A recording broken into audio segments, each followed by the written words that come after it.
गुन्हेगारी जगताचा अचूक वेध घेणारी डायरी म्हणजेच क्राईम डायरी। नमस्कार, मी Sayali. Crime diary news channel मध्ये आपले स्वागत आहे। पाहूयात अशाच ताज्या। प्रभाग क्रमांक 29 बाळनगर येथील इंगवले घराजवळ महानगरपालिका गटर बांधकामासाठी माजी आमदार श्री प्रकाश आवाडे यांच्या आमदार फंडातून अंदाजे 10 लाख रुपये गटरीसाठी मंजूर झाले होते। परंतु गटरीचे काम करत असताना महानगरपालिकेच्या बांधकाम विभागातून विभागीय अभियंता यांनी चुकीच्या पद्धतीने लाईन आउट देऊन गटरीचे बांधकाम हे अतिशय चुकीच्या पद्धतीने केले आहे। गटर करत असताना तिथे 3 ते 4 फुटापर्यंत रस्त्याच्या दोन्ही बाजूला उंच अशी गटर केली आहे व 2 ते 3 फुटाची क्रॉस पाईप टाकून त्यावर मुरुमही टाकली आहे।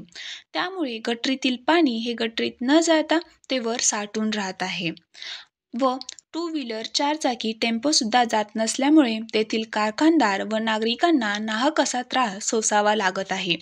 याबाबत नागरिकांनी या भागातील माजी नगरसेवक श्री मोहन कुंभार यांना गटरीच्या कामाविषयी माहिती दिली असता याबाबत महापालिकेच्या संबंधित अधिकारी यांच्याशी संपर्क साधला असता संबंधित अधिकाऱ्यांनी सांगितले की आम्ही कामाला लाईन आउट दिलेला नाही।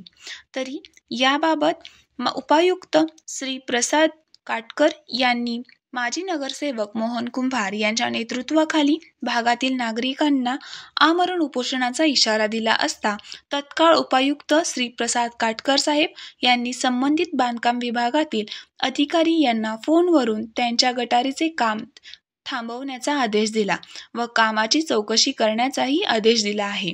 आमरण उपोषणाचे निवेदन देतेवेळी माजी नगराध्यक्ष श्री प्रकाश मोरवाळे, माजी नगरसेवक मोहन कुंभार, माजी नगरसेवक दिलीप चिमुत्ता, उत्तम कारगे, राकेश इंगवले, अमोल साळुंखे, नितीन बोराडे, अलीम अत्तार, जयवंत खैरमोडे, नितीन खाटक, शिवा डांगे, युवराज इंगवले, योगेश दवडे, पार्थ खावट हे सर्वजण उपस्थित होते। ताज्या बातम्या पाहण्यासाठी क्राईम डायरी न्यूज चॅनलला सबस्क्राईब करा, शेअर करा आणि कमेंट करा।